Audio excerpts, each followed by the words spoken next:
Estamos de novo com o 360 Podcast, sejam muito bem-vindos mais uma vez em mais um episódio. Como vocês já sabem, todo episódio a gente convida aí um empreendedor pra gente bater um papo e, claro, tomar aquele cafezão quente, ainda mais esse frio e chuva que tá agora, que, meu Deus, não para de chover nunca mais. E, como a gente sempre fala, a ideia não é ficar só em cima do empreendimento, só em cima dos negócios, da gestão, do empreendedor, mas também disso, né? A ideia é conhecer quem é o empreendedor por trás desse empreendimento, como que ele vem fazendo essa caminhada e como que ele chegou até onde ele chegou. E para que esse conteúdo chegue a mais pessoas, fica aqui o meu convite para você já se inscrever nos nossos canais, lá nas redes sociais, Instagram, no 360 Podcast, no YouTube, se inscreve lá que tem todos os cortes, tem todos os vídeos que a gente está fazendo aqui na íntegra para vocês. Compartilhe com o máximo possível de pessoas e você pode ouvir também ele no Spotify quando e onde você quiser. E se você quiser fazer parte do 360, trazer o teu empreendimento para cá, a sua marca, fazer parte da nossa equipe, estamos de portas abertas, manda o teu contato aí, a gente terá o prazer de receber vocês. Mas e aí, vamos conhecer o nosso entrevistado de hoje, o nosso empreendedor de hoje. A gente sempre faz assim uma chamada do nosso empreendedor, sempre tem um textinho, vamos ver se bate as informações. Se tiver alguma coisa errada, tu me fala, tá? Vambora. Vamos lá. Médico e cirurgião plástico, ele é fundador da Ladu, sendo um defensor da união entre a saúde integrativa e seu uso potencializando pelas tecnologias exponenciais. Adora pesquisar como a tecnologia pode ser uma excelente aliada da saúde, capaz de transformar enredos e de mudar destinos. Formado em Medicina pela Universidade Católica de Pelotas, pós-graduado pelo Instituto Ivo Pitangui, palestrou para diversos públicos em eventos para clientes do Brasil e no exterior e tem no currículo cursos sobre inovação e criatividade. Em 2013, ele esteve entre 80 profissionais do mundo selecionado para participar do Future Med, programa da Singularity University baseado no parque de pesquisa da NASA, na Califórnia, Estados Unidos. Ele se considera um médico inquieto, um médico que está buscando se ressignificar. Ele se considera um médico todo loucão aí das ideias, está sempre buscando alguma coisa nova. Passou por alguns momentos difíceis que fez com que ele tivesse essa ideia de se reinventar dentro da área, né? Participou também do TEDx Blumenau em 2015, é o papai do Pedro e ele é o meu xará, Léo Aguiar. Seja muito bem-vindo, Léo. Obrigado, Léo, pelo convite. Com essa apresentação, tá tudo certo. Tudo certo, né? Espero que sim. Não, tá tudo certo, tudo ótimo, assim. Muito obrigado pelo convite, estou muito feliz de estar aqui.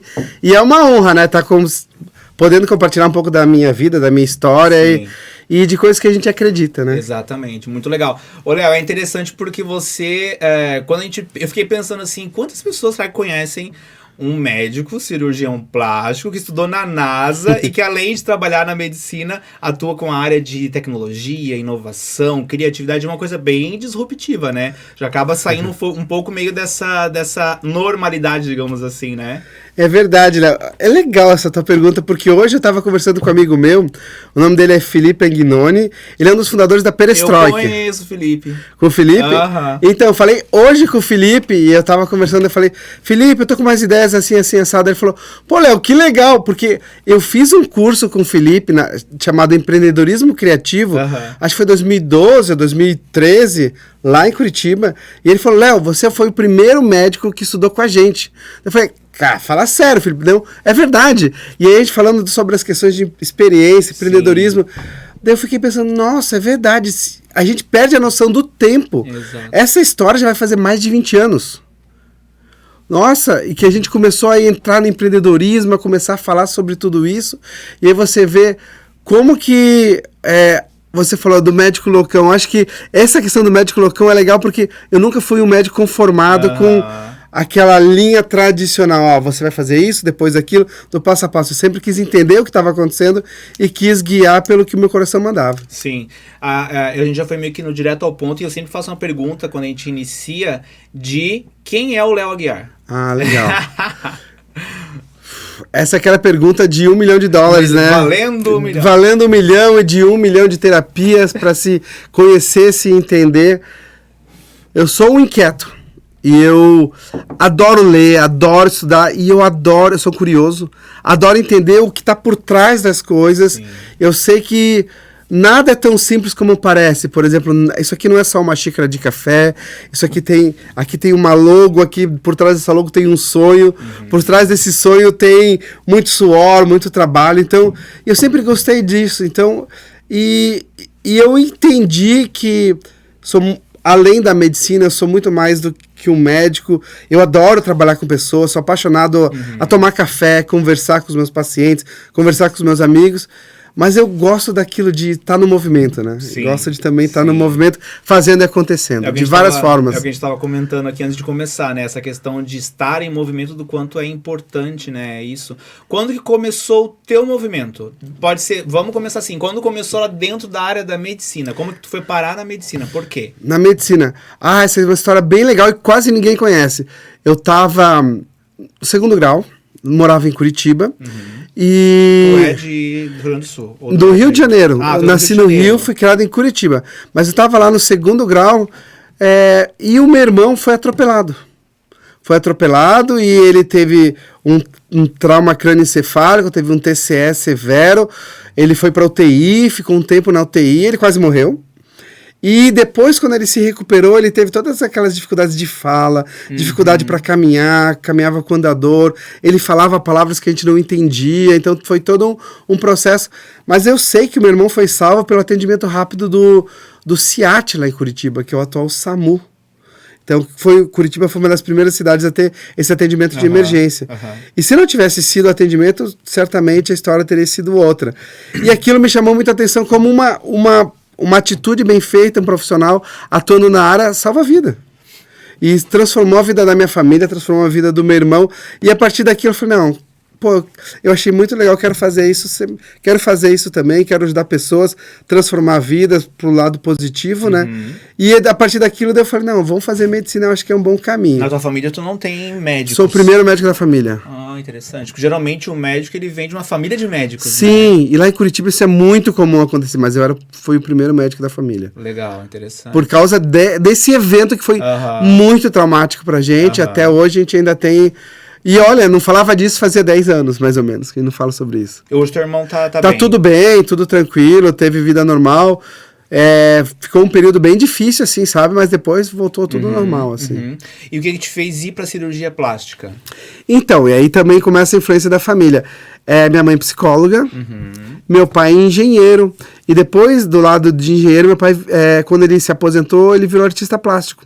Então ele tinha toda uma questão de arte, de cuidado, de pintura, harmonia, beleza. Ele tinha esse senso estético, a gente tinha isso na nossa casa do dia a dia. Porque o que é legal, além dele fazer os quadros, de pintar, ele também gostava de fazer as molduras. Sim. Então ele fazia o quadro, fazia a moldura, daí começou a fazer as tintas. Então ele ia indo além. E minha mãe lá do psicológico, você fala, o que tem a ver psicologia com arte? Você fala, cara, o que o Pitangui falava, o cirurgião plástico, ele é um psicólogo com bisturi nas mãos que opera a alma das pessoas. E ele, literalmente, o que um artista faz, ele está o tempo inteiro se comunicando com a alma das pessoas. Quando você olha um quadro, uma estátua, uma obra de arte, cada um interpreta aquilo de um jeito e aquilo bate de um jeito. Então, eu acho que essa é uma característica da cirurgia plástica. Eu falei, não, dentro da medicina eu acho que isso é muito legal. Então, esse é um caminho que eu falei, não, vou na cirurgia plástica. Interessante. E o que tu percebe, assim, que essa área mais te ensinou? Isso é muito legal. Eu tive alguns mestres da cirurgia plástica. Quando eu estava na metade da faculdade de medicina, eu fui estudar no México, fui fazer um intercâmbio no México, e eu conheci um grande mestre lá chamado Dr. Guerreiro Santos. E ele era um senhor, inclusive ele tinha vitiligo, é um dos cirurgiões plásticos mais famosos do México e do mundo, e a gente estava lá ajudando eles, e teve um final de semana que a gente fez um mutirão, eles chamavam de cirurgias extramuros. Então a gente foi numa cidade do interior, e foram vários cirurgiões plásticos, na época eu já fazia medicina, e a gente foi cuidar da comunidade. Então foi fazer um mutirão de apoio à comunidade. E aquilo foi tão legal ver a gratificação. Eram pessoas que não tinham condições. No interior do interior lá do México. O nome da cidade, agora estou lembrando, chamava Jagualica, um nome assim. E foi muito legal. Então, E foi um senso, foi tão gratificante aquilo que a gente fez. Eu falei, não, é isso que eu quero fazer. Eu quero transformar a vida das pessoas, quero ajudar. E ali eu tive certeza que eu queria cirurgia plástica. E aí depois, quando voltei para o Brasil, eu falei, tá, mas aonde que eu vou estudar? Daí meu sonho era estudar com o Pitangui. Que era referência na área. Era referência na área. E a história do Pitangui começa também com muita paixão, muito propósito. Porque o Pitangui, ele se formou em cirurgia geral. Ele estudou com os maiores cirurgiões do pós-guerra. Os cirurgiões da França, da Inglaterra, dos Estados Unidos. Fez estágio com eles e voltou para o Brasil. Quando ele voltou para o Brasil, isso na década de 60. Sim. 60 e poucos. Ele estava lá montando a Santa Casa dele, lá no Rio de Janeiro. E aí ele foi falar com o Getúlio, né? Com o Getúlio não, com o Juscelino, que era o presidente na época. E falou, Juscelino, eu sou o Pitangui, você me conhece? Ele, não, claro que eu te conheço você, conheço teu pai. Daí ele falou assim, então, eu queria montar a Santa Casa. Daí ele falou assim pro Pitangui, Pitangui, no Brasil não se começa nenhuma conversa séria sem antes tomar um cafezinho. E a partir daquilo ali, toda vez o Pitangui, quando recebia alguém, ele oferecia o cafezinho. E nessa época, ele conseguiu montar a Santa Casa para ensinar outros cirurgiões do mundo inteiro. Não existia escola de cirurgia plástica, isso na década de 60. E teve um incêndio num circo em Niterói, foi um incêndio do grande circo norte-americano, que várias pessoas morreram, muitas crianças ficaram queimadas, inclusive a Marinha Americana ajudou com o Banco de Pérez. Foi uma catástrofe mundial, sabe? E o Pitangui conseguiu organizar todo mundo, mobilizar e tratar aquelas pessoas.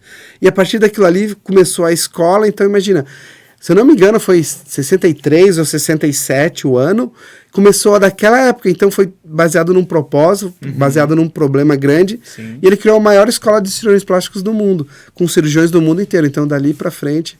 Então foi isso, era o meu sonho buscar conhecimento na fonte. Sim, claro. Com quem criava o conhecimento, e na época era o Pitangui. E aí, tu conseguiu isso em que ano? Eu fui pra lá, eu em 96 fiz medicina, 2002 vim pra Blumenau, fui pra lá em 2006. Daí eu fiquei lá até 2009 e em 2010 voltei para Blumenau. E aí tu começou a trabalhar em Blumenau com a cirurgia plástica. Mas teve uma coisa engraçada no meio do caminho. Daí eu cheguei assim pro professor, né? Eu trabalhei com ele na clínica dele, fui convidado para trabalhar com ele direto, ver os pacientes, passar visita. Daí eu falei assim, professor, eu tô indo me formar agora, né? Eu queria que o senhor me desse um conselho, o que o senhor me sugere, né? Que eu posso fazer agora, vou acabar, meu sonho, né? Estudei a vida inteira. Ele falou, olha, ele falou assim, meu filho, fala, professor, meu filho, a cirurgia plástica vai acabar.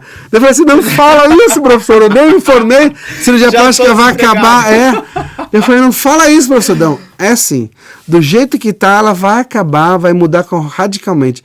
Pô, imagina, eu nem tinha me formado, eu fiquei com uma raiva dele. Sabe aquela história do luto, a negação, Sim. Fiquei brabo, fiquei puto da vida. Eu falei, cara, que coisa. Isso daí tu me ensinou até agora. Então, é tudo, e agora o que eu vou fazer dele? Na hora eu não entendi, fiquei muito chateado. Daí o que eu fui fazer? Eu falei, tá bem, o que eu vou fazer agora? Daí eu me inscrevi, fui procurar fazer um curso de Empretec. Sim. Só que Empretec era uma semana, eu não podia ficar fora uma semana lá na residência. Daí eu descobri uma oficina de planejamento de negócios na PUC do Rio, chamava OPN, no Instituto Gênesis, aqui é a Gene. Sim. Lá era a Gênesis com o professor Laufer. Eu falei, professor, eu tá assim, essa... Daí ele falou, não, vem aqui. Daí eu comecei a estudar negócios com ele na PUC do Rio. E a PUC do Rio tem uma escola de negócios super famosa, assim. Ele tem várias aulas, e aí eu comecei, e o meu plano de negócio foi como montar uma clínica. Ah, que legal. Tu não tinha ainda na época? Não tinha clínica, estava no Rio, não tinha me formado ainda, montar uma clínica. Só que aí, qual que foi a grande sacada? Naquela época, isso, olha, 2008, vou montar uma clínica, me deram uns livros de inovação e tudo isso, mas eu vou montar uma clínica dentro de um canvas, eu vou montar uma clínica como se fosse uma startup. Aí que foi a sacada, eu vou montar uma clínica como se fosse uma startup. Eles olhavam aquilo, cara, você tá maluco, isso não vai dar certo. Mas é muito legal, porque o Canvas você consegue entender a estrutura de custo, ter os clientes e vai. E eu montei um Canvas, a minha clínica dentro de um Canvas, como se fosse uma startup. E aí, chegou um momento que você começa a ver como é que eu vou ganhar a escala do meu negócio. Porque o que é ganhar a escala? É o que os americanos falam, como você vai fazer melhor, mais rápido e com mais valor para o seu cliente, né? E mais better, cheaper and faster, melhor, mais rápido, enfim. E aí não adianta, o meu foco do negócio nunca foi em volume de paciente, em volume de cliente, porque eu sou um médico, eu só consigo operar um paciente por vez. Sim. E dentro desse paciente que você opera, você tem que dar todo um atendimento antes e depois. Então a quantidade de tempo investido é desse grande, tamanho, é grande. E eu pensei, como é que eu vou dar escala nisso? Daí eu pensei, não, peraí, a gente consegue dar escalas em etapas do processo. Por exemplo, no pré-operatório, ajudando na educação do paciente, mudança de comportamento, cuidado com a alimentação, em alimentação saudável, em tudo isso, em mudança de comportamento. Eu falei, opa, aqui a gente ganha escala na mudança. E eu ganho escala no pós-operatório, no cuidado. Então, naquela época, eu montei um plano de negócio para ganhar escala em educação na área da saúde, educação e promoção de saúde. E podia ser que você acabasse nem tendo aquele paciente, porque pode ser que ele nem precise mais fazer o procedimento que ele ia fazer. E acontece muito até hoje, que os pacientes emagrecem, começam a correr, e falam, não precisa operar mais. Falei, tá, mas tá tudo bem. Sim. Tá tudo certo, Sim. Porque no final da história, o que a gente vende, entre aspas, o que a gente entrega é saúde, cuidado e promoção de saúde e qualidade de vida. Se ele atingiu com ou sem o bisturi, tá tudo bem. Atingi meu objetivo, tá valendo. Com certeza eu vou ganhar muito mais da propaganda que ele fez do que se eu operar um paciente que não precisava. E aí o que aconteceu? Criei esse modelo de negócio, vim pra cá, e aí eu vou deixar você perguntar, que senão eu vou falar sozinho esse podcast. Pode falar, mas eu ia te perguntar o seguinte, da onde que veio esse teu interesse com negócios, startups, gestão, essas coisas que é muito engraçado, até a gente tava conversando com as meninas aqui antes, né, tipo... eu sou da área da educação física, você é médico. A gente já, quando fala, eu sou médico, as pessoas já fazem basicamente assim uma linha de raciocínio. Ele é assim, assado. Personal trainer, estuda isso, aquilo, aquele outro. Agora, você estudar sobre negócios, gestão, vendas, já destoa um pouquinho daquela linha imaginária das pessoas, né? Da onde que veio esse teu interesse? Você sempre foi ligado nisso ou veio aos poucos durante os teus estudos? Como é que foi? Foi nesse exato momento, porque quando eu falei assim, quando a gente estava estudando o plano de negócio, eu vou lá para Blumenau, vou voltar para Blumenau. Como é que eu vou me diferenciar no mercado? Como é que eu vou competir no mercado? Sim. Ou é baixando o preço ou oferecendo um serviço melhor.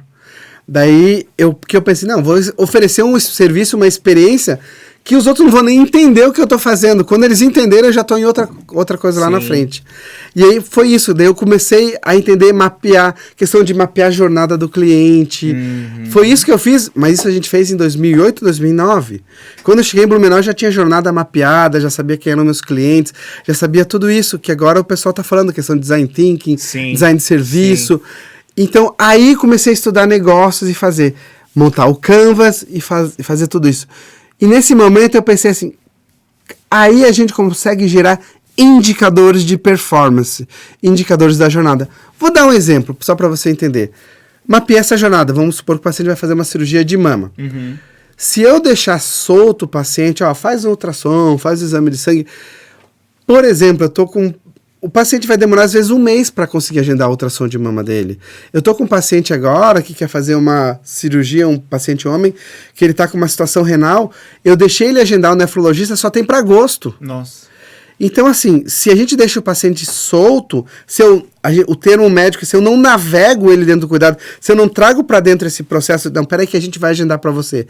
Então, a gente consegue agendar para o paciente, eu consigo melhorar a experiência dele antes da cirurgia. Entendi. Então, a gente consegue, às vezes, um ultrassom em uma semana, em 15 dias, consigo melhorar os processos internos. Então, a gente mapeou os processos, gerou indicadores de performance, e aí a gente consegue fazer gestão baseada em indicadores de performance. Aí você olha assim, meu Deus, o que é isso? Simples, eu preciso fazer uma cirurgia, tem várias etapas, a gente conseguiu fazer isso. E aí quando eu criei esse modelo de atendimento, onde o paciente estava no centro, teve o projeto da Singularity. E aí as loucuras, né? Aí eu falei, olha, eles estão fazendo, era um concurso mesmo, eles estavam buscando as 80 pessoas com projetos de saúde no mundo inteiro que podiam impactar o mundo. Foi no início desse programa, Léo, ou já vinha de tempo esse programa? Não, isso foi em 2012. Pois é, mas o programa lá na Singularity já tinha há bastante tempo? Então, a Singularity acho que surgiu em 2008, 2007, 2008. E o Future Med foi que eu participei, que era o terceiro ano. Entendi. Então eu mandei minha inscrição em 2012.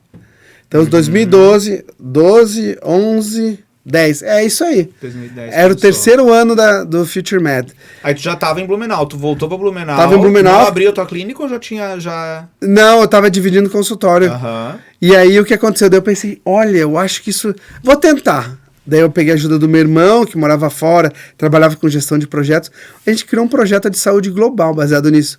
Aí pensou, poxa, se tudo na saúde fosse desse jeito, com jornada, com indicadores... Poxa, a gente conseguia fazer gestão da saúde maravilhosamente bem. Para tudo. Problemas do coração, ginecológicos, enfim. E eu mandei. E aí, quando eu mandei, eu fui selecionado. Eu fiquei sabendo, eu mandei em metade de 2012, fiquei sabendo em dezembro de 2012. Aí eles falaram assim, não, que legal, você passou e não sei o quê. E aí deram a super notícia e falaram, só que a taxa, você ficou entre os 80, você precisa resolver, a taxa são $24 mil. Eu falei assim, nossa...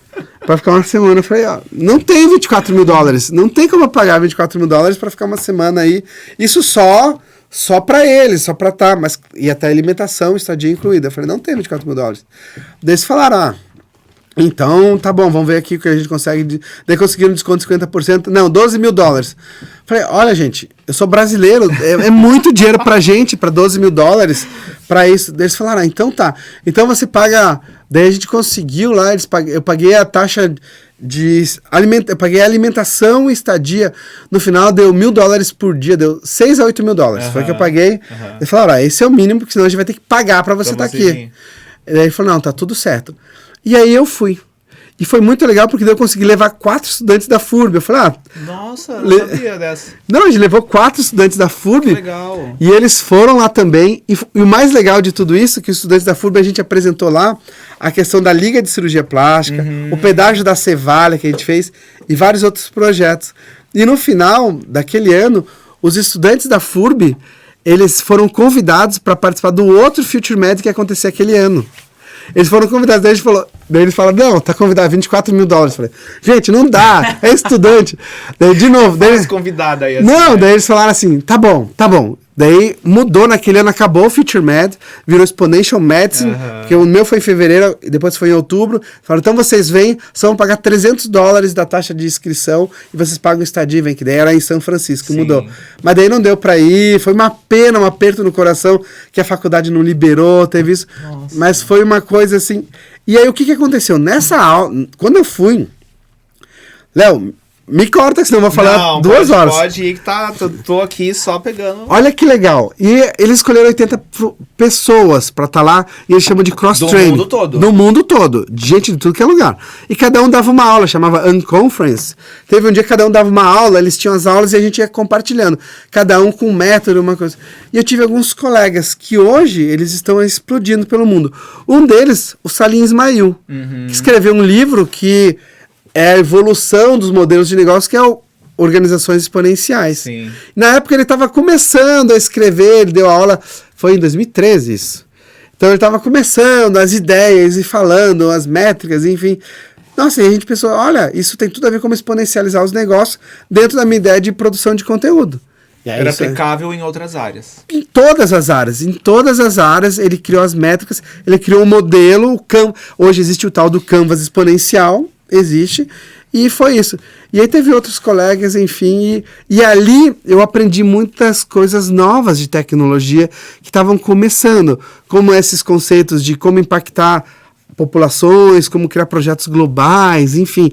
A gente foi muito treinado para novas tecnologias e para tudo isso. Então, foi ali que deu start para o mundo da tecnologia, que até o momento eu gostava de tecnologia, porque meu pai era engenheiro, no segundo grau eu fiz eletrotécnica, e então eu tinha uma familiaridade com fio, com solda, com um pouco de eletricidade, mas não sabia, nunca soube programar, mas eu sempre tive uma mentalidade de curioso. Que legal, é porque eu, quando eu descobri, eu acho que você tinha participado, eu já conhecia, já tinha ouvido falar bastante da Singularity, até porque eu comecei a estudar um pouquinho dessa área quando eu fui convidado para ser coordenador de uma academia, né? Eu tinha, sei lá, 23, 24 anos. E eu dava aula de natação, hidroginástica, e eles me convidaram para coordenar essa área da piscina, né? E eu, meu Deus do céu, como é que eu vou coordenar? Nunca fiz isso na vida, nem sei como é que eu faço isso, né? E na época eu tava fazendo pós-graduação. E aí eu tinha um professor, o Joel Moraes, que é bem conhecido, JJ, né? A gente era muito amigo, muito próximo. E aí eu conversava direto com ele e disse, Joel, eles me convidaram pra ser coordenador, o que eu faço, né? Tipo, ele começou a me indicar alguns livros, porque ele era muito dessa área. Eu já via ele como uma pessoa muito disruptiva dentro da nossa área, né? Tipo, ele era da educação física, mas escrevia livro, trabalhava com tecnologia, inovação e tudo mais, né? E aí eu comecei a entrar nesse mundo de liderança, administração, gestão, e me apaixonei por isso. E anos depois, eu comecei a ler muito sobre criatividade, né? Até então, eu não sabia que você podia estudar sobre criatividade, que tinha livros sobre criatividade. E foi aí que eu conheci a Singularity, que eu caí no Murilo Gun. O Murilo também foi pra Singularity, ficou lá. E aí eu comprei aquele livro Abundância, que eu achei incrível. Do Peter Diamandis. Ele é muito legal.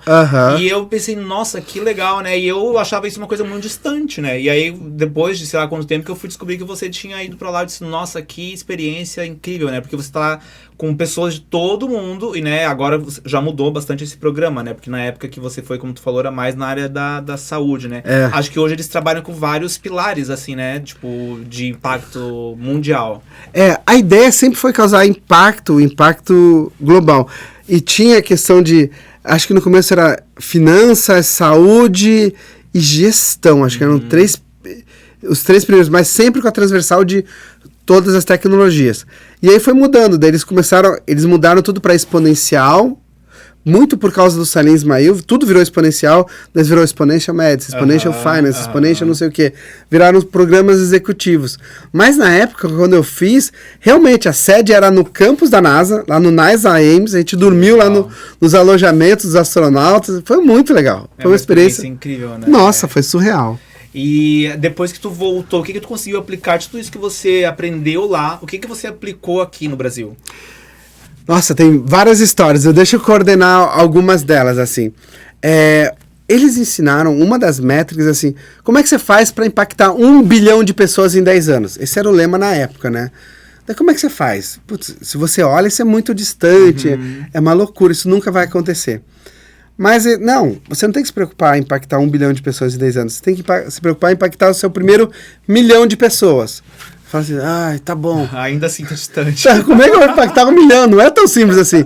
Não, antes de impactar o seu primeiro 1 milhão, impacta uma pessoa. Você consegue transformar a vida de uma pessoa? Se você conseguir, você já deu o primeiro passo. Sim. E aí eles falavam assim, para você mudar o mundo, você tem que transformar as instituições, que são as instituições transformadas que mudam a sociedade e a sociedade que muda o mundo. Então, ao invés de você mudar um a um, você tem as suas instituições mais ativas, né, em cada região. E quando eu vim para Blumenau, tinha a CIB. Logo quando eu voltei, eu já fazia parte do núcleo de saúde da CIB. E aí depois, com a colaboração de todo mundo, a gente montou o núcleo de inovação da CIB. E aí foi o que a gente estava falando, foi o fervo, foi um pontapé inicial de muita coisa, porque não tinha como discutir inovação na saúde se ainda estava muito incipiente aqui em Blumenau. A gente ficou muito tempo discutindo sozinho no núcleo de saúde, então a gente teve que dar um passo atrás, montar um núcleo de inovação, para depois ir com a inovação na saúde. E agora isso já está na veia com todo mundo. Eu lembro dessa época que foi meio que uma sementinha que foi plantada, né? Daí deu uma queda, depois agora está assim muito em evidência de novo, né? Tanto que o Blumenau hoje é um dos destaques aí com certeza. Do Brasil todo, né? Com certeza. Área. O Blumenau se tem a veia de inovador, tem todos os atributos para um ecossistema de inovação aqui. É uma cidade de médio porte, uma cidade com pessoas incríveis, com grandes empresas, e o pessoal focado na comunidade. Precisava era conectar essas pessoas. E agora com o Centro de Inovação e todo o movimento para o surgimento do Centro de Inovação e o que está acontecendo com o Centro de Inovação como um catalisador, meu Deus, isso aqui vai longe. Sim, que bom, né? E aí tu veio para cá, voltou dos Estados Unidos, e aí tu começou a tua clínica. Eu comecei minha clínica como cirurgião plástico, sempre dividi meu tempo assim... 80% na medicina e os 20% na inovação, a gente fala isso. E na inovação, em vários níveis, dando aula, palestra, curso, virando sócio de empresas, enfim, aí vai. E aí você vai na inovação. E a inovação sempre foi disputando um pouco de tempo da cirurgia plástica, porque teve um momento que a inovação tomou um rumo muito grande, assim, né? E agora a gente consegue equilibrar. Porque o que eu resolvi focar? Não, só faço o que é inovação na área da saúde e principalmente na área da cirurgia, principalmente na área da cirurgia plástica. Então, consegui afunilar. Então, o que eu falo agora, hoje, o que eu faço no meu consultório é o que eu dou aula num curso de líderes para médicos da Unimed, que a gente treina os futuros presidentes, gestores das Unimed de Santa Catarina num curso chamado ProLíder há 4 anos. Legal. A gente já faz isso. É o que a gente pratica no consultório. A gente faz um curso, a gente tem um treinamento também, chama DIUP, para cirurgiões do mundo inteiro. A gente está fazendo isso. Então são 56 cirurgiões, tem da Filipinas, Nicarágua, da Espanha, do Brasil tem uma cirurgiã de São Paulo, com todos esses conceitos também. Então, é sempre o mesmo raciocínio em vários níveis de conhecimento. Quando você diz nós, é a tua empresa que está fazendo isso, a Ladu? A Ladu. Então, no Brasil é a Ladu, fora do Brasil eu sou sócio de uma outra empresa chamada TAMP, T-A-M-P. E aí, por que é T-A-M-P, né? Eles começaram, quando eles começaram essa empresa, eles queriam criar um aplicativo para compartilhar fotos, e era um aplicativo de estética. Sim. Fotos de antes e depois. Eu falei, isso não vai dar certo. No Brasil a gente é proibido de compartilhar foto de antes e depois, toda a lei geral de proteção de dados está começando, não vai dar certo. Sabe o que a gente pode fazer? Vamos criar uma empresa de inovação digital, de ensinar os médicos a navegar esse novo mundo da inovação. Então, obrigado. O nome continua, se chama TAMP, The Aesthetic Medical Platform. O nome continua como plataforma de estética médica, mas hoje em dia a gente ensina os médicos a navegarem a inovação digital. E o que foi mais legal que eles fizeram? E aí o pessoal eles são muito espertos, muito inteligentes. Eles escolheram os médicos, que a gente fez uma seleção. Todos os médicos, eles são líderes de alguma sociedade ou entidade médica. Por exemplo, tem o presidente da Sociedade de Laparoscopia da Nicarágua. Tem um médico da Dinamarca que fala sobre o SRC, que é de pesquisas em pesquisa científica usando inteligência artificial. Então, cada aluno nosso tem uma sociedade embaixo. Então, olha o nosso poder de escala, que é aquela métrica da singularity. Você sempre trabalhar com pessoas que têm impactos em instituições, formadores de opinião. Então esse é um trabalho muito legal, é um dos que eu faço atualmente, só que assim, é sábado às 5:30 da manhã que eu dou aula. É só isso. Tem esse pequeno detalhe aí. Sábado às 5:30 da manhã. Mas essa aula que tu dá é presencial online? Essa é online. Então a gente tem toda uma jornada de ensinamento dentro do aplicativo, com material. Então eles estão dentro de uma jornada, vão ser 12 semanas com esses 56 médicos, para a gente treinar eles nessas novas tecnologias e depois a gente vai para as sociedades deles, vai replicar. Então esse é o minha vedete, meu xodó hoje em dia. Legal. E como é que foi você implantar esse sistema aqui no Brasil? Quais foram as dificuldades que tu teve para trazer essa tua ideia disruptiva para cá?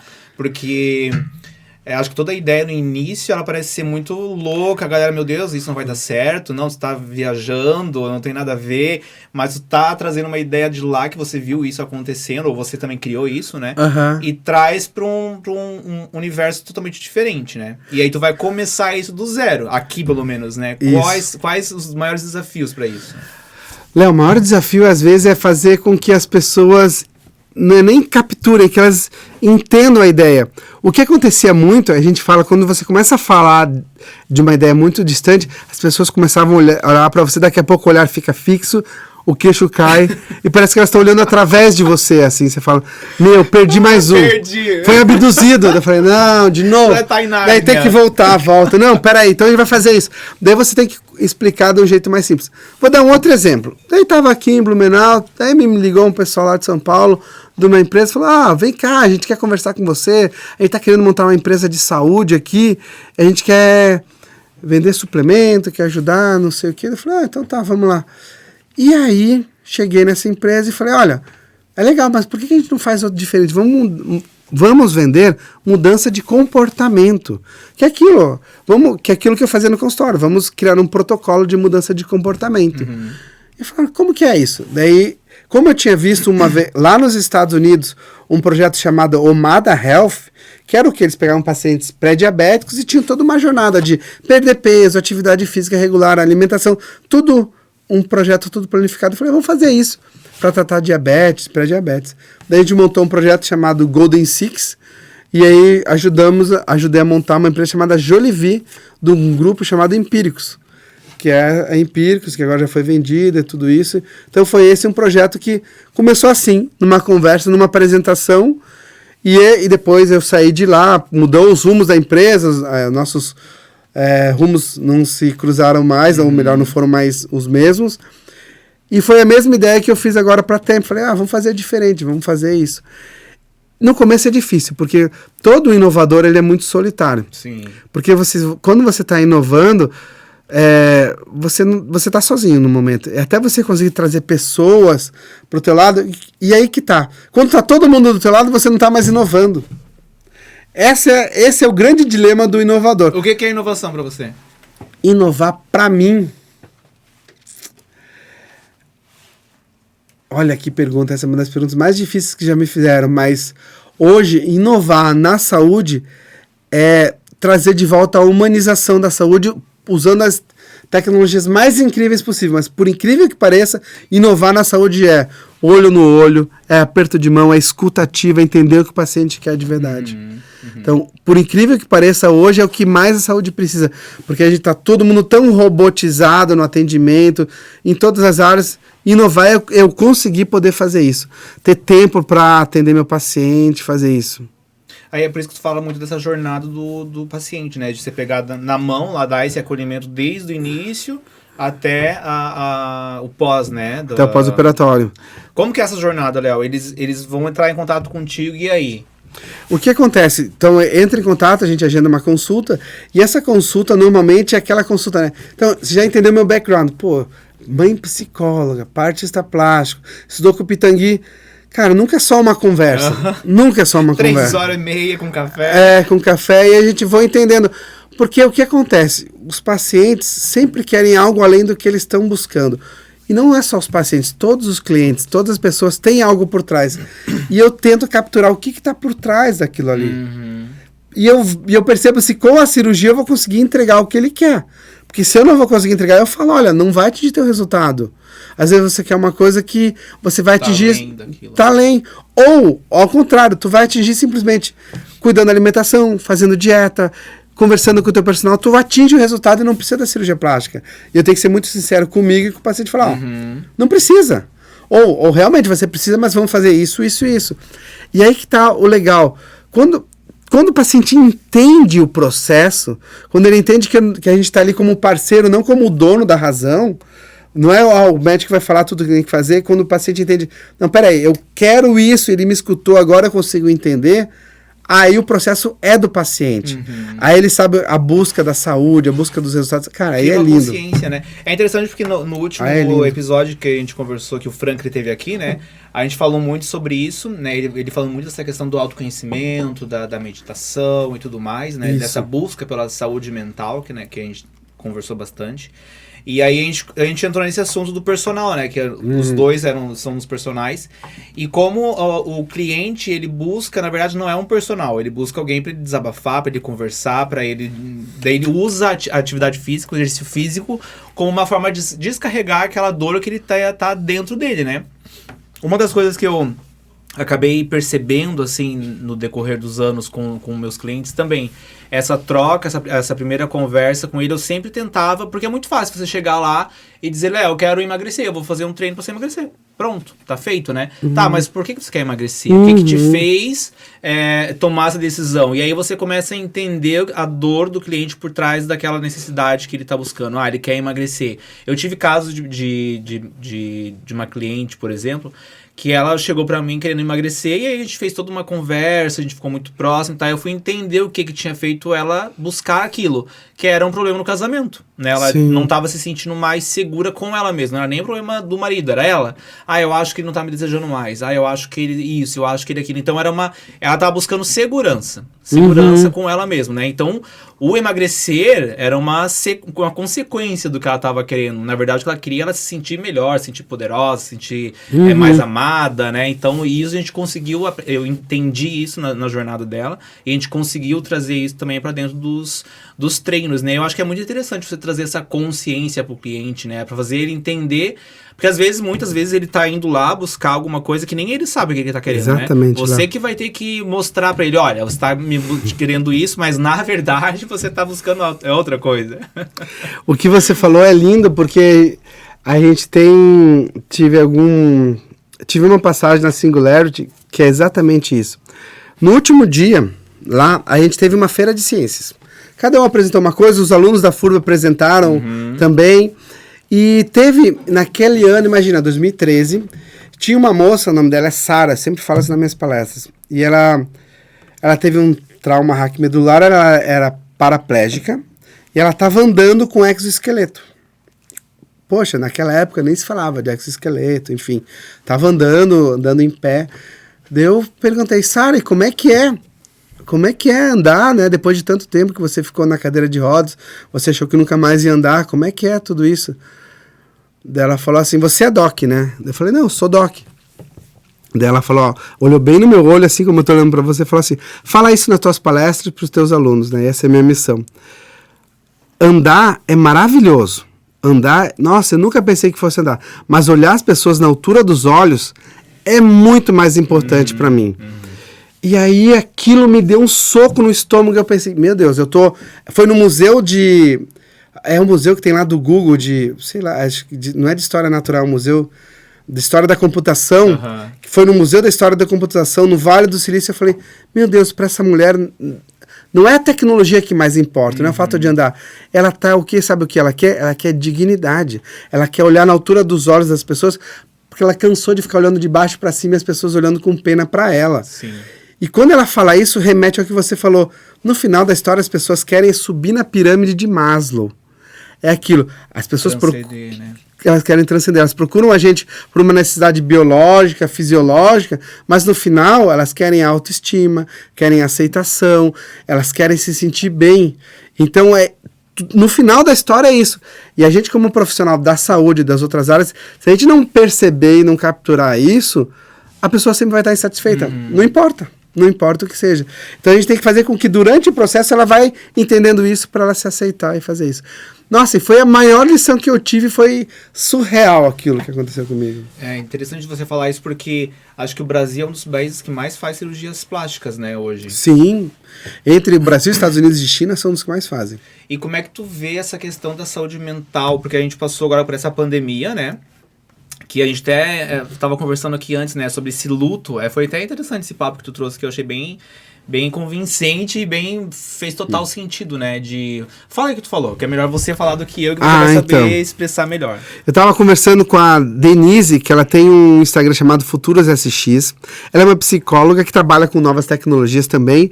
E a gente tava fazendo uma live, daí ela falou assim, eu falei, nossa, como aumentou a questão de saúde mental das pessoas, todo mundo em burnout, depressão, ansiedade. Ela falou, mas sabe o que é, Léo? O que foi? É que tá todo mundo em luto. Não, mas como assim? Todo mundo está em luto pela vida que perdeu. Só que as pessoas não se deram conta disso e não elaboraram as fases do luto. Muitos ainda estão na negação. Não, quando acabar a pandemia eu volto. Outros estão em choque. Outros já estão elaborando. Então, quanto mais rápido a gente entender que a vida que existia antes da pandemia nunca mais vai ser a mesma, vai ser diferente. Não estou dizendo se vai ser melhor ou pior. Certamente vai ser diferente. A gente aprender a elaborar as fases do luto com o que mudou, com a vida que não é mais aquela, a gente vai caminhar para frente. E é isso que foi no que ela falou para mim. Eu falei, meu Deus, é verdade. Eu sou um. Porque a gente mudou a nossa vida com filho, com tudo. Então a gente tem que elaborar esse luto, entender o que aconteceu. E daqui, então é isso? Vamos para frente agora a partir daqui. É muito louco, né? Tu parar pra pensar, porque é justamente isso. Foram aí 2 anos que a gente deixou de fazer muita coisa, né? A nossa rotina mudou totalmente. E eu acho que foi justamente isso que aconteceu, né? A gente estava conversando sobre isso, de como começou o podcast, por que ele surgiu, né? Essa falta de movimento, né? Nesse período de pandemia, acho que atingiu em cheio, assim, a galera. Tanto que a gente vê, assim, a busca por o autoconhecimento, a psicologia vem crescendo muito com esses temas. Conexão. E como é que tu tá vendo a cirurgia plástica agora após essa pandemia? Então, é muito legal isso que você está me perguntando, porque assim, provavelmente eu sou um dos cirurgiões plásticos que mais faz o paciente refletir, faz o paciente entender o propósito da cirurgia dele. A gente vai operar, mas vai operar com um propósito que seja adequado, porque senão o resultado nunca vai ser atingido. E aí, hoje em dia, muitas pessoas estão cada vez mais buscando a cirurgia plástica para mascarar, para suplantar, ou para, enfim, afogar alguma mágoa ou mudar alguma percepção. Sendo que a cirurgia plástica ela é consequência de um processo de transformação. Sim. É o que a gente fala, antes da cirurgia plástica, de você querer colocar ou silicone, ou fazer uma lipo, ou mudar a face, o abdômen. Peraí, mas por que isso você está querendo? Por que você quer ser aceita? Ou qual é o teu problema que isso causa na autoestima? Eu entendo, tem a parte fisiológica que atrapalha, que causa o excesso de pele, as estrias, a aparência de mais cansado, isso tudo a cirurgia plástica dá, mas ela dá até o limite. Mas para a gente ter esse mesmo resultado e você ficar super feliz e realizada, a gente tem que trabalhar toda a questão da saúde mental antes. Direta ou indiretamente, mas você tem que ter uma consciência do que a cirurgia plástica, você vai ter um período que você vai ter que se recuperar, vai ter que ter um descanso, vai deixar de fazer algumas coisas, enfim. Então, esse é o meu papel como cirurgião plástico, trazer uma certa consciência e a gente faz a cirurgia. Por quê? Ir para o caminho mais fácil, achando que a cirurgia plástica vai resolver todos os problemas, e acontece, tem algumas promessas, algumas pessoas que prometem isso, algumas pessoas que compram essa ideia, mas no final da história a gente sabe que não é esse. No final da história a gente sabe que hoje o que está acontecendo, as pessoas estão buscando de novo esse momento de consciência, de conexão, de entender o seu papel no mundo e se entender. E aí quando a pessoa se entende, conecta, aí vai embora. Deslancha, né? Muito legal. Eu acho assim que... Eu sempre falei que a medicina é uma coisa que eu acho muito admirável, eu acho incrível, assim, mas eu nunca tive vontade de ser médico. Porque eu acho que eu não ia ter cabeça pra isso, pra viver toda aquela situação e, sei lá, sangue, morte e tudo mais, não sei. Talvez a gente vê pelo lado negativo, né? Porque quem é médico às vezes tá nessa questão de salvar as vidas, né? Isso. Mas a gente acaba associando a isso, assim. E...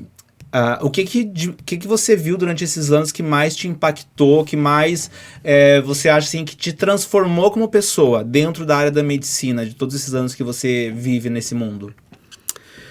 Nossa, são várias histórias de pacientes, assim, justamente isso, né? Que teve inclusive uma história que até sempre me emociona, a história da Laura, que eu até apresentei no TEDx em Blumenau, que é uma paciente símbolo pela sua força de vontade, pela sua garra, por essa questão dela ser dona do seu processo de cuidado e se transformar pessoas, de impactar a sociedade, enfim. Então a história dela é uma história que realmente mudou muito a minha percepção de vida e de como realmente a gente transforma a vida de uma pessoa, essa pessoa transforma ao seu redor, a gente transforma uma instituição e essa instituição muda a sociedade. Então a história dela é um exemplo claro disso, de como a gente consegue fazer a diferença na vida das pessoas. Como todos os profissionais conseguem fazer a diferença na vida das pessoas. Sim. E lá na Singularity eles falavam assim, isso é muito legal. Eu falava, mas você como médico não tem medo de ser substituído por uma máquina? Ou eu falava, não, mas você não tem medo o advogado, você não tem medo de substituir por uma máquina? Eu falava, não.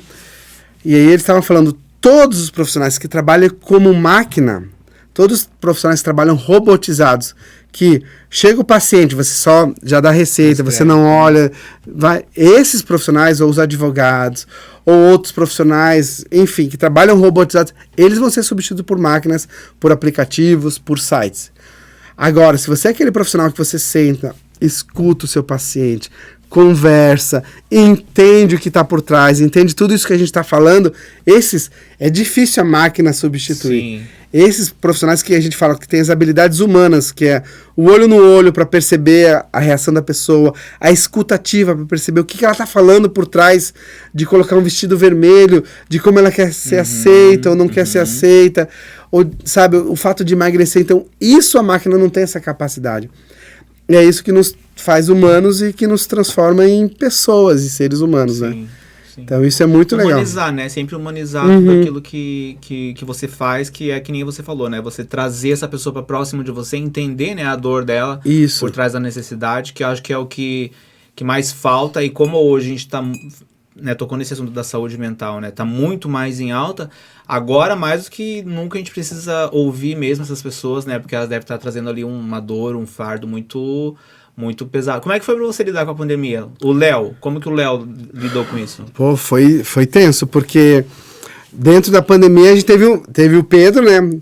O Pedro com 1 aninho, teve o primeiro ano, o Pedro não dormia direito, Daí a gente falou, não, agora a gente levou ele na escolinha, com 3 semanas de escolinha, a gente, beleza, agora vamos pro consultório, vamos trabalhar, fez tudo certo. O que aconteceu?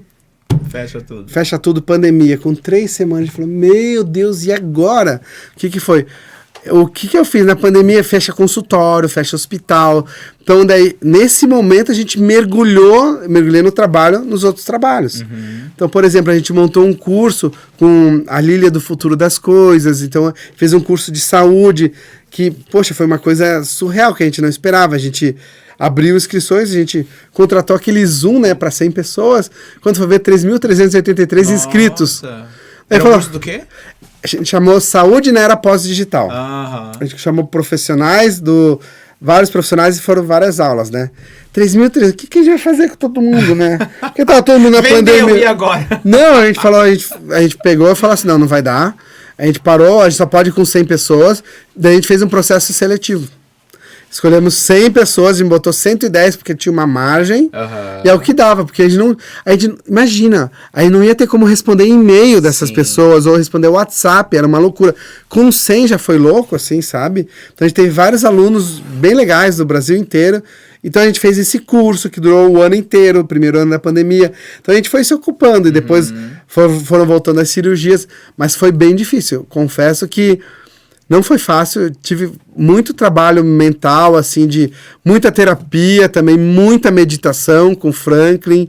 Foi assim, foi super difícil, mas foi um ano que a gente saiu melhor, assim, no sentido de autoconhecimento, de olhar mais para dentro e tomar decisões mais conscientes, assim. Acho que quem teve esse feeling, né, de se conhecer um pouquinho mais nesse período, saiu ganhando muito, né? Aproveitar o tempo para uma coisa positiva, né? Porque a gente foi obrigado a parar e desacelerar, e eu via num mundo muito acelerado, um trabalho muito acelerado. Todos nós fomos obrigados a desacelerar. Para, e você tem 2 opções, ou você surta, ou você resolve. Ou você surta e resolve, eu não sei qual ordem, mas ou todo mundo vamos surtar junto e depois a gente resolve, enfim. Mas foi um momento de muita reflexão mesmo. E nesses momentos de reflexão você conseguiu trazer alguma coisa para os teus negócios? Você mudou alguma coisa do teu negócio em função da pandemia? Mudamos muito. Por exemplo, esse curso Saúde na Era Pós-Digital, o Rafa, meu irmão, ele está fazendo doutorado em Políticas de Saúde e Equidade. O que isso tem a ver? E pandemias, ele faz saúde global, né? Pandemias, tudo isso. Tem a ver que, quando a gente fala em saúde pública, a chuva mostra pra gente como a nossa sociedade é desigual. Por exemplo, a chuva, o frio mostra que quem tem menos condições sofre mais com chuva, com deslizamento, morre mais afogado, enfim. E aí a gente começou a pensar, a gente não vou mais falar em tecnologia. Agora a gente vai renomear tudo, remapear tudo com essa lente de equidade, de políticas de saúde. Então a gente mudou todo o nosso conceito de saúde para isso, para essa nova lente de equidade, de entender a sociedade, que a gente fala que a sociedade é tão forte quanto o seu elo mais fraco. Não adianta deixar todo mundo isolado se naquela região mais carente está explodindo agora de Covid, vai recontaminar todo mundo. Então isso ficou muito claro e evidente que a gente é uma sociedade e precisa funcionar como uma sociedade.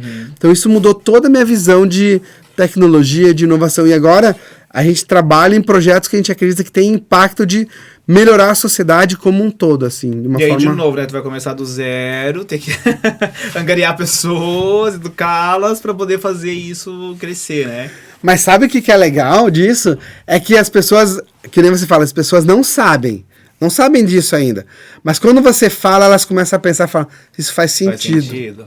A gente deu uma palestra para a AmCham, que é a American Chamber de Brasília, há 2 semanas atrás, que era uma reunião estratégica com CEOs de várias empresas de saúde do Brasil, que tem sede em Brasília e com lobby, enfim, tudo isso. E a gente falou exatamente isso.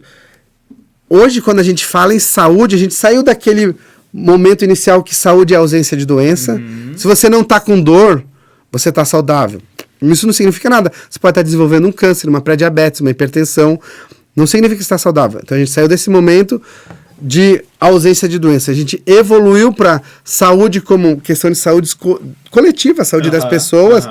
Não adianta só eu estar saudável se tem um foco de dengue do meu lado ou um foco de Covid. E agora a gente está evoluindo para entender a questão de saúde global. Não adianta eu me cuidar no Brasil se lá na China eles estão comendo sopa de asa de morcego.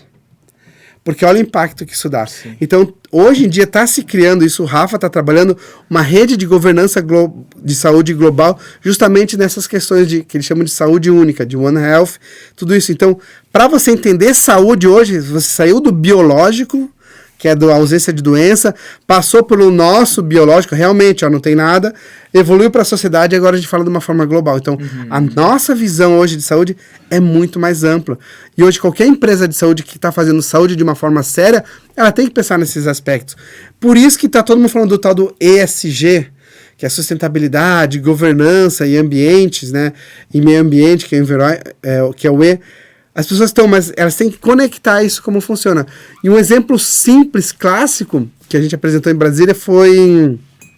A gente teve quase uma situação de enchente agora em Blumenau recentemente. Sim. E naquele período minha mãe foi operar catarata.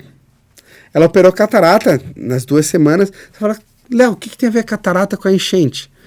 Eu falo, o que tem a ver é que hoje em dia já existe um projeto de cirurgias com emissão de carbono zero. Mês passado foi a primeira cirurgia no mundo com emissão de carbono zero, realizada na Inglaterra, e eles fizeram um trabalho que uma cirurgia de catarata nos Estados Unidos gera a mesma quantidade de lixo, que, depois eu posso compartilhar essa imagem até para postar aqui, 93 cirurgias de catarata na Índia.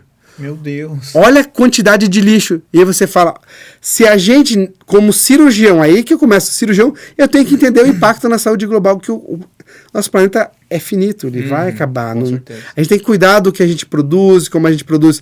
Então, hoje em dia já existem métricas, e os lugares mais avançados no mundo que estão falando de saúde de uma forma séria, eles falam desde os nossos biomarcadores de pré-diabetes até os marcadores de saúde global. Então, a gente vai nesse momento. E aí eu estava falando, se minha mãe estivesse fazendo catarata nos Estados Unidos, provavelmente a cirurgia de catarata dela ia ter muito mais impacto ambiental, causando mais enchente do que se ela tivesse feito na Índia. E aí o Brasil está indo mais para o lado dos Estados Unidos ou para o lado da Índia? Essa é a reflexão que a gente fez lá na AmCham, e eles ficaram pensando, realmente é uma questão que a gente tem. Porque se é um hospital, se é um plano de saúde que está vendendo saúde, não adianta nada, ele vende saúde para você, o plano, mas está poluindo o rio, está intoxicando a cidade, então ele está poluindo, está te deixando doente de uma outra forma, está fazendo enchente. Então aí a gente começa a pensar que nossos, enfim... são esses conceitos. E agora a gente está nesse novo momento de evangelizar as pessoas nesse sentido. A gente, pelo que você está trazendo os dados, todas as informações, a gente está caminhando para uma melhora. Sim. Né?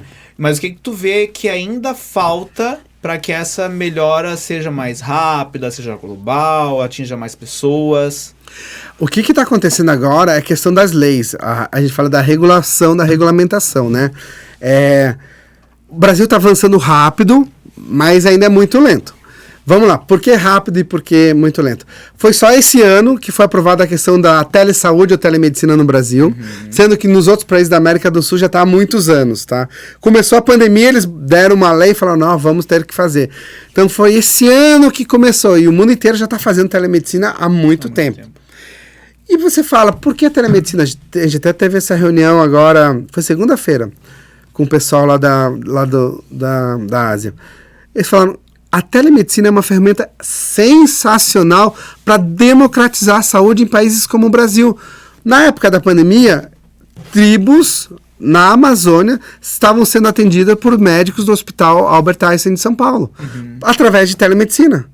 Isso é democratização de saúde, isso é você entregar a saúde, isso você é da equidade.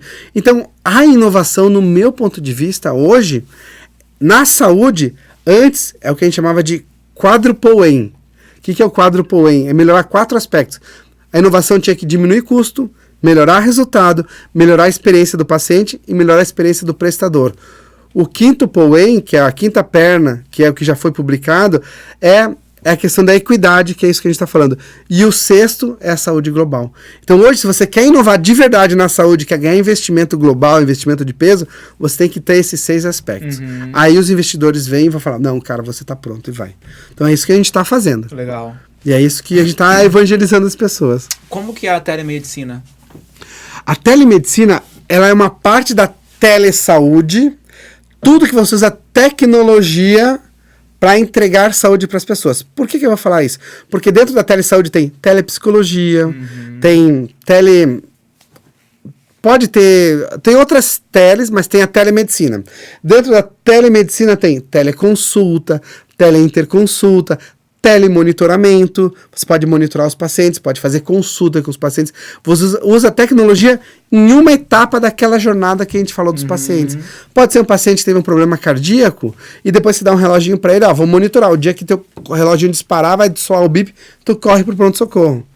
Então isso é o telemonitoramento. Então a telesaúde, que é o maior guarda-chuva onde entram todas as outras teleespecialidades, telenutrição, enfim, aí vai. É aí que entra aquela pergunta que tu fez das pessoas chegarem aos 125 anos? Exatamente isso. Porque quem não quer chegar aos 125 anos e correr uma maratona, sem Alzheimer, sem catarata? Todo mundo quer. E isso que é o ponto. Na verdade, quando você procura um médico, você não quer saúde. Você quer resultado de saúde. Você não quer simplesmente não ter doença. Você quer o quê? Eu quero ir no médico para chegar aos 125 anos, que é a quantidade de tempo, e como? Correndo uma maratona. Aí sim, isso é um resultado de saúde. E aí tem todos os aspectos que influenciam no resultado de saúde. Nossa, que legal. Ô, Léo, tu participou também do TEDx em Blumenau, né? O primeiro, mais ou menos, que teve ali. Como é que foi essa experiência pra você? Ali tu compartilhou coisas bem do teu íntimo, assim, né? Vou dividir essa pergunta em duas. Primeiro, porque a equipe do TEDx que fez era uma equipe também que matava no peito a questão da inovação, evangelização, porque agora fala TEDx, todo mundo conhece, todo mundo já viu um TED Talk, uma coisa assim. Mas na época que eles começaram, ninguém tinha ouvido falar. Ninguém sabia o que era. Então não foi também uma dificuldade. Então assim, eu tiro meu chapéu para todos que participaram. Era o Humberto, o Guilherme, a Fabiola, o pessoal, a Amanda. O pessoal foi surreal, assim, as barreiras que eles enfrentaram para conseguir trazer. Sim. Esse é o primeiro ponto, estrutural, organizacional. E o ponto da minha participação foi super importante, porque lá compartilhei a história do meu pai, no TEDx, que foi um divisor de águas na minha vida, que meu pai sempre foi um diabético, e diabético é aquele que não cuidava muito da saúde, foi deixando, e acabou infartando com 50 anos e faleceu com 60 anos. Super novo. Super novo, tendo a possibilidade de ter uma vida inteira pela frente, enfim. E a gente descobre, né?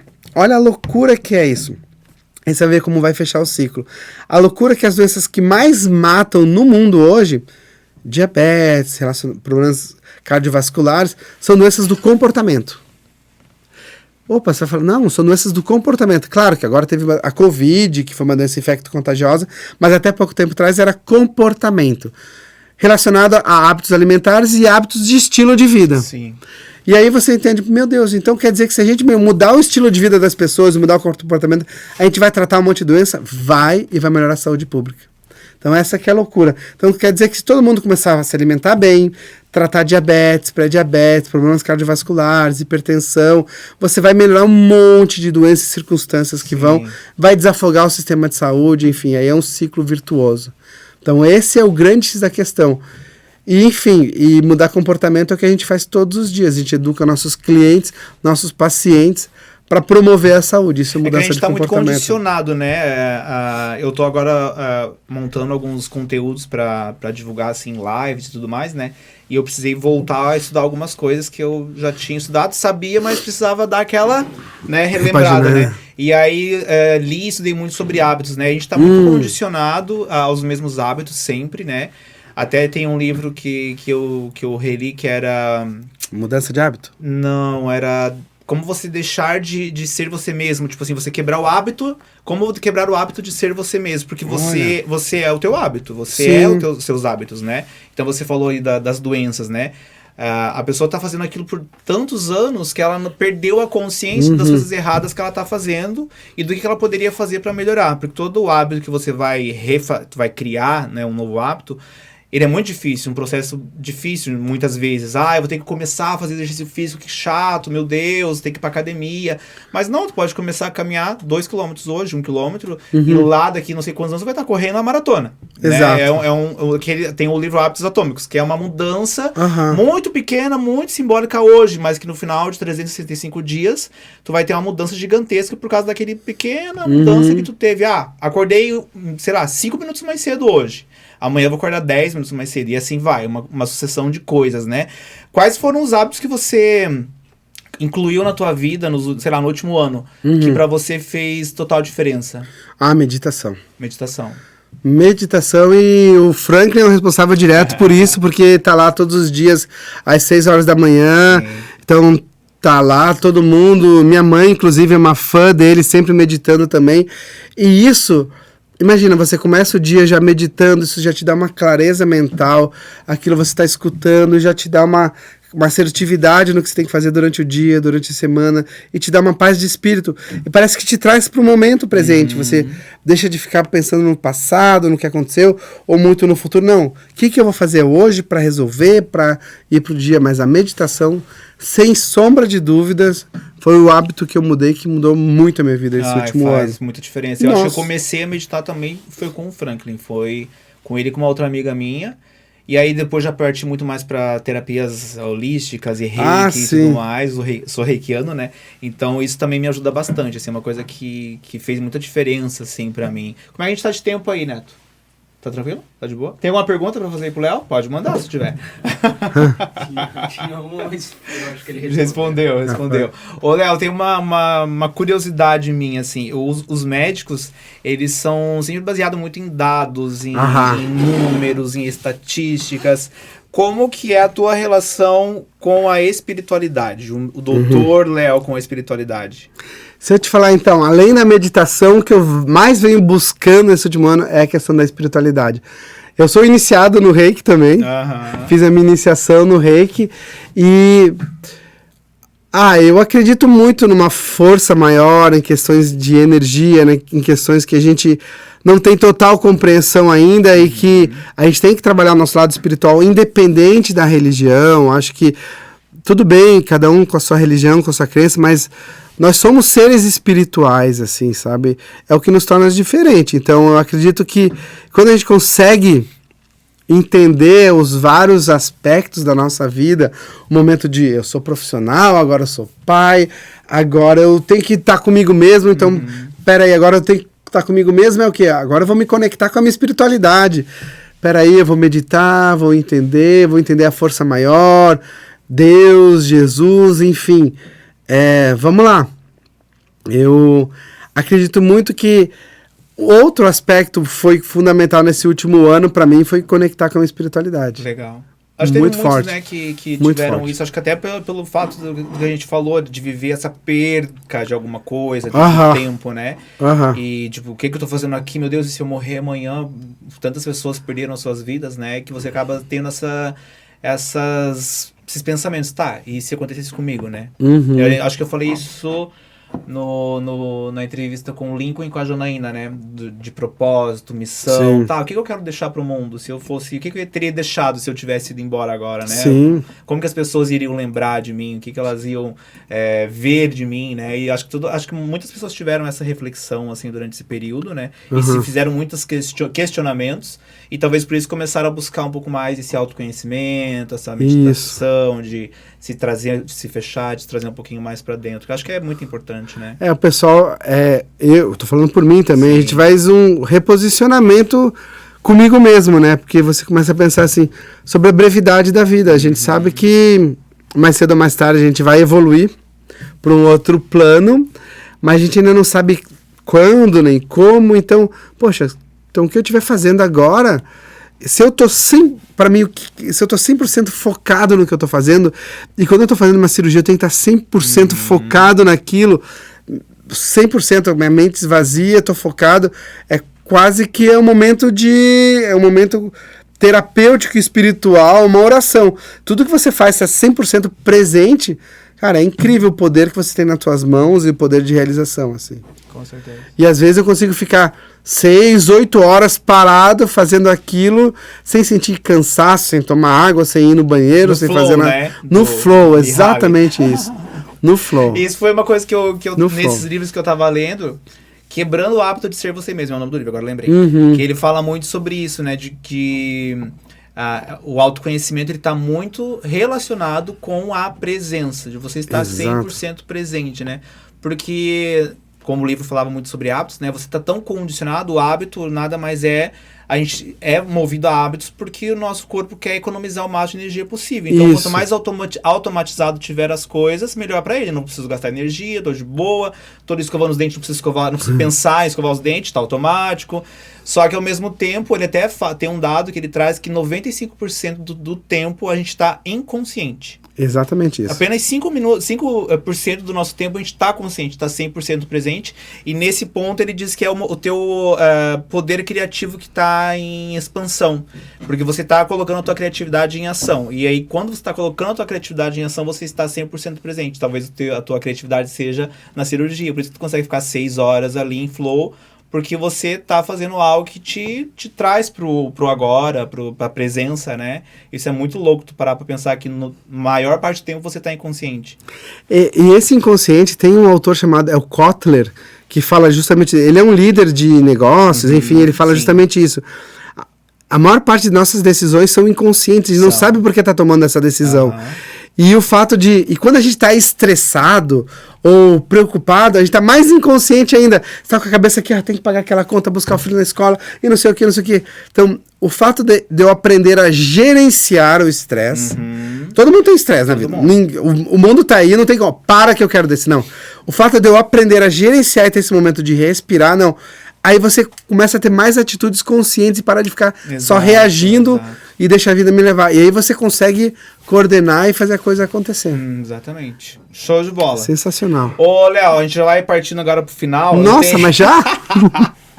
A gente tem porque foi uma pergunta. Se eu continuar aqui, o Neto vai me dar conta. Eu vou passar 3 horas aqui, ele vai me querer fora daqui. Mas estamos na primeira pergunta ainda. A gente nem saiu da primeira, né? Eu fiz a pergunta quem é o Léo Aguiar, a gente tá aqui há 3 horas. Você fala muito, cara. Mas isso que é bom, é bom. Mas eu me empolgo porque é muito legal. Eu acho ótimo, porque a gente tá aprendendo muito aqui, com certeza. Eu que tô. Tu falou que gosta muito de ler, né? O que tu tá lendo hoje? Tem um livro, até tava vendo ele, do Harari. Tem um livro do Harari, Histórias em Quadrinhos do Harari. Ah, esse eu não conheço. É muito legal. Eu acho que é o Sapiens, sim. Sapiens em quadrinho. Não sei, não, é o Sapiens em quadrinho. É sensacional. Ele é muito bom. É muito legal. É. Eu sou apaixonado por Homo Deus. Até vou roubar o livro do Rodrigo aqui, porque Homo Deus, do Yuval também, ele é muito bom. Eu li ele antes do Sapiens ainda, e foi um livro que me fez mudar várias coisas, assim, formas de pensar, né?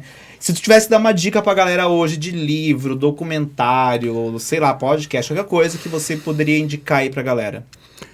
Eu gosto muito do 360 Podcast. Recomendo. Tem pessoas muito legais. Acompanhem. Eu gosto muito. Tem uma pessoa que até inclusive é um dos nossos professores para o curso, para o pessoal da Unimed, para os médicos da Unimed. O nome dele é José Salib. Ele é fundador da HSM e ele fez um podcast com fez um primocast do José Salib. Ele é sensacional. Então ele é das pessoas que mais entende de gestão no Brasil.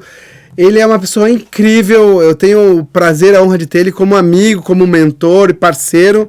em alguns projetos. Então, José Salib, sigam ele e o podcast do PrimoCast com José Salib. Eu acho que eu ouvi esse podcast, mas não me é estranho o nome. Ele tem algum livro ou não? Ele tem vários livros.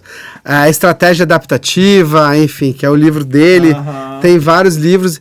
Ele criou o HSM, que é aquele evento de gestão, dos maiores eventos de gestão da América Latina. Acho que foi por isso que acho que foi por causa desse evento que eu conheci o nome. Mas, olha, você vai ouvir o PrimoCast com o José Salib, você vai se divertir, você vai entender, vai ser muito legal. Tem que fazer a conexão agora com o 360 com essa galera, hein, pra gente trazer eles aqui. Olha, vamos lá. Tem que vir aqui, ó. Eu fui no evento dele não, mas ele tava no Festival PEF, acho que foi em São Paulo.